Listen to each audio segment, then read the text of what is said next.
In this video, we are going to understand the works of the Indian National Congress from 1885 to 1905. So ये जो time period है that is 1885 to 1905, इस time में जो भी Indian Congress ने work किया था, इंडियन नेशनल कांग्रेस ने जो वर्क किया था, उसको हम एलिमेंट्री प्रोसीडिंग्स या फिर जो एलिमेंट्री वर्क्स है वो कहते हैं. मतलब शुरुआती दौर का जो काम था वो हम इसको टर्म करते हैं.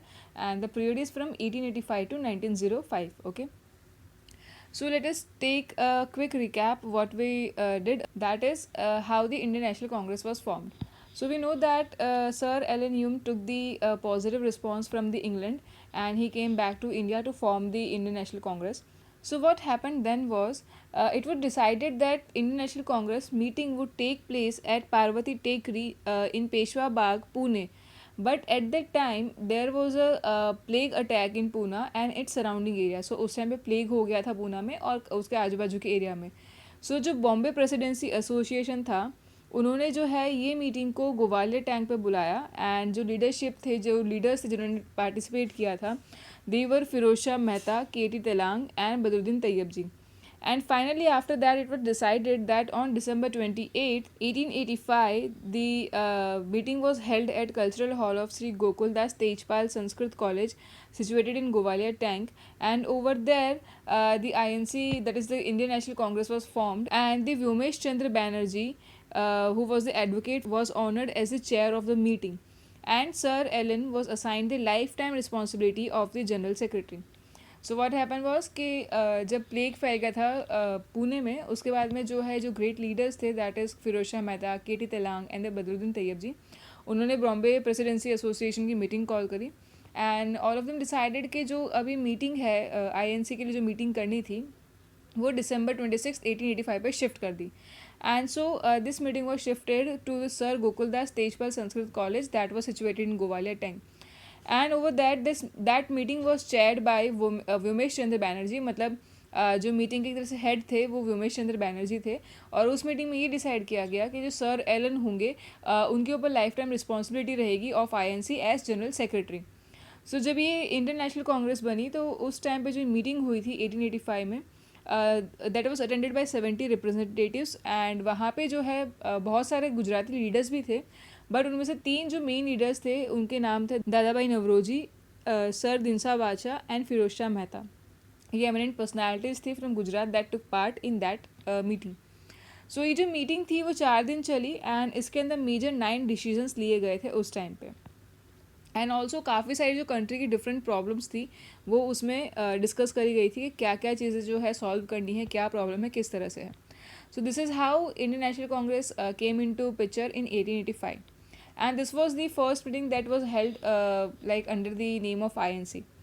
Now the second convention was held in Calcutta on the 18th December 1886. So उसके एक साल बाद जो है सेकेंड कन्वेंशन, सो कन्वेंशन मीन्स मीटिंग और द गैदरिंग, सो वो हेल्ड करी गई और वो कलकत्ता में हुई इन 1886. अब उस मीटिंग को चेयर किया दादा भाई नवरोजी ने. That is he was the president of that meeting, दादा भाई नवरोजी.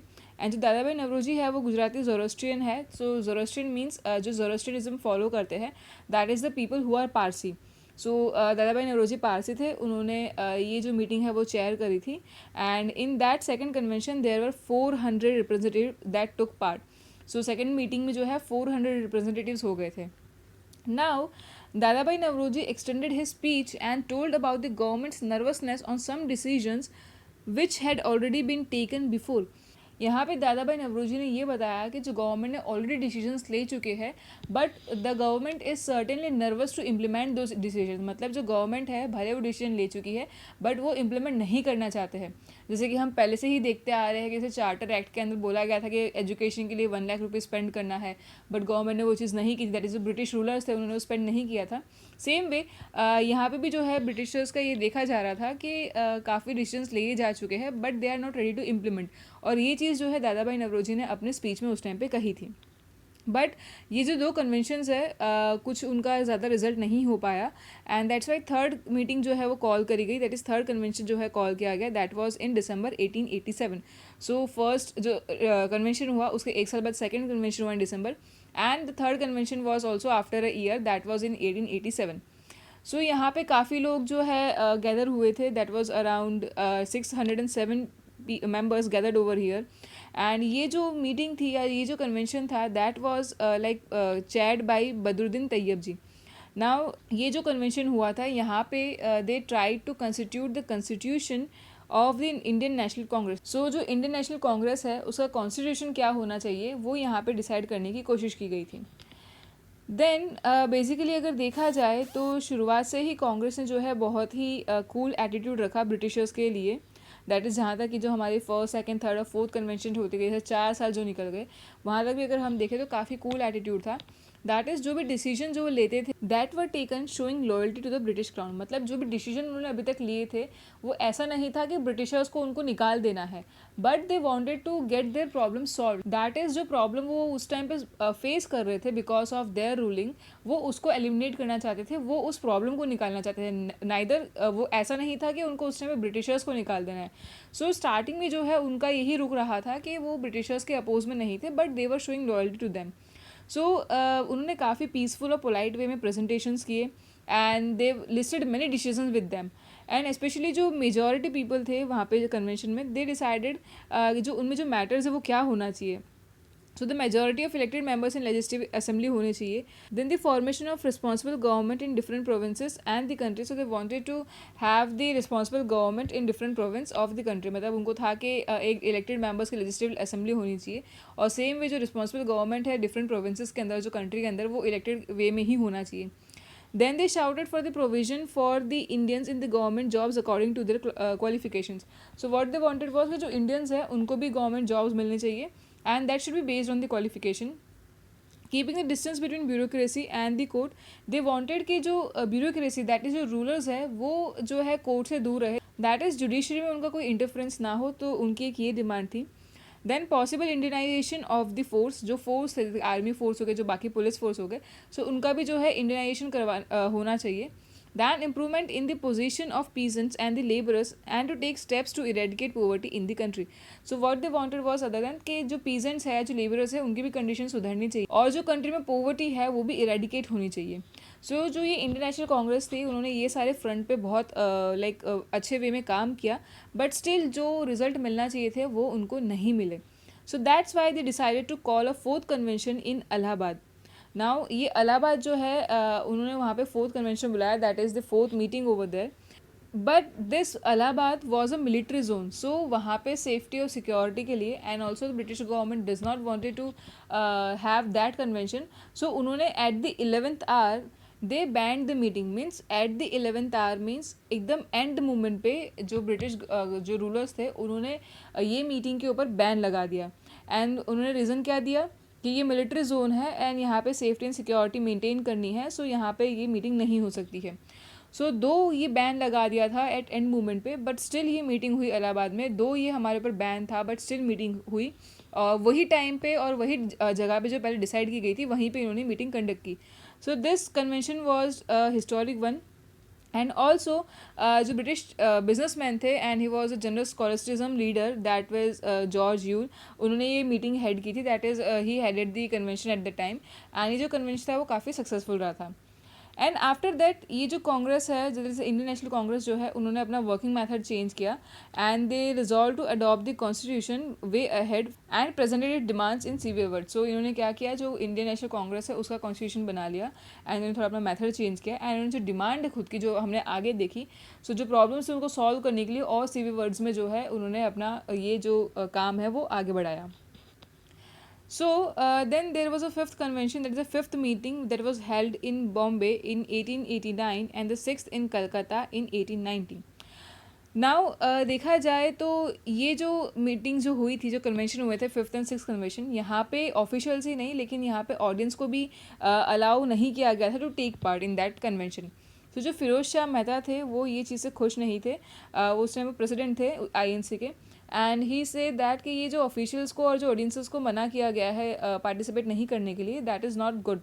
एंड सो सेवेंथ जो कन्वेंशन हुई थी वो बुलाई गई थी in Nagpur and that was headed by honourable Anand Charlu. So जो सेवेंथ हमारी कन्वेंशन हुई वो जो ऑनरेबल आनंद चार्लू थे उन्होंने हेड की थी. Now the eighth convention that was held by INC was in Allahabad, where Vomesh Chandra Banerjee, he was a renowned scholar in his presence as a chairperson. So जो 8th convention हुआ था, that was headed by Vomesh Chandra Banerjee. जो 8 meeting थी, उसके president या फिर जो उनके chair जो उन्होंने किया था, वो थे Vomesh Chandra Banerjee.